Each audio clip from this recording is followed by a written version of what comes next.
Hi friends, എല്ലാവർക്കും വിദ്യാർത്ഥികൾക്കും IASലേക്ക് സ്വാഗതം.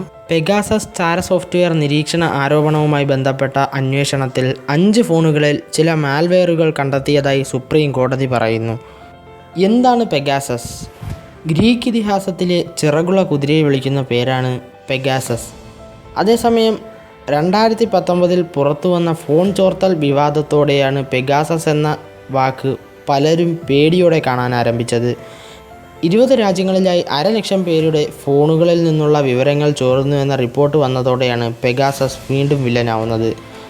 സൈബർ ആക്രമണത്തെക്കുറിച്ചുള്ള അന്വേഷണത്തിന് വാട്സാപ്പിനെ സഹായിക്കുന്ന ടൊറൻ്റോ സർവകലാശാലയിലെ സിറ്റിസൺ ലാബ് വിവരിക്കുന്നതനുസരിച്ച് ഇസ്രായേൽ ആസ്ഥാനമായിട്ടുള്ള NSO ഗ്രൂപ്പിൻ്റെ പ്രധാന സ്പൈവെയറാണ് പെഗാസസ്.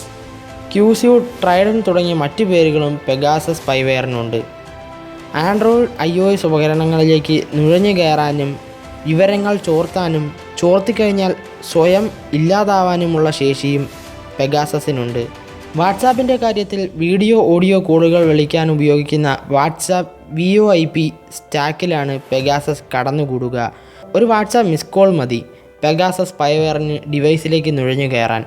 ഇതുകൂടാതെ ഉപഭോക്താക്കളെ വ്യാജ ലിങ്കിൽ ക്ലിക്ക് ചെയ്യിപ്പിച്ച് വ്യാജ പാക്കേജ് അറിയിപ്പുകൾ നൽകിയുമാണ് പെഗാസസ് പണി തുടങ്ങുക. 2016 മുതൽ നിലവിലുള്ള പെഗാസസ് മുൻപും ഇന്ത്യക്കാരെ ലക്ഷ്യമിടാൻ ഉപയോഗിച്ചിരുന്നുവെന്ന് കരുതപ്പെടുന്നു. പെഗാസസ് ഒരു ഡിവൈസിൽ ഇൻസ്റ്റാൾ ചെയ്തയുടൻ അത് നിയന്ത്രണ സെർവറുമായി ബന്ധപ്പെടാൻ തുടങ്ങുന്നു. തുടർന്ന് ഉപകരണത്തിൽ നിന്ന് ഡാറ്റ ശേഖരിക്കുന്നതിന് കമാൻഡുകൾ റിലേ ചെയ്യാൻ തുടങ്ങുന്നു. ഡിവൈസിലെ പാസ്വേഡുകൾ, കോൺടാക്റ്റുകൾ, സന്ദേശങ്ങൾ, കലണ്ടർ വിശദാംശങ്ങൾ, മെസ്സേജിംഗ് ആപ്ലിക്കേഷനുകൾ ഉപയോഗിച്ച് നടത്തിയ വോയിസ് കോളുകൾ എന്നിങ്ങനെയുള്ള വിവരങ്ങൾ പെഗാസസിന് മോഷ്ടിക്കാൻ കഴിയും. മാത്രമല്ല, ഫോണിൻ്റെ ക്യാമറയും മൈക്രോഫോണും ഉപയോഗിച്ച് സ്നൂപ്പ് ചെയ്യാനും ലൈവ് ലൊക്കേഷൻ ട്രാക്ക് ചെയ്യുന്നതിന് GPS ഉപയോഗിക്കാനും പെഗാസസിന് കഴിയും.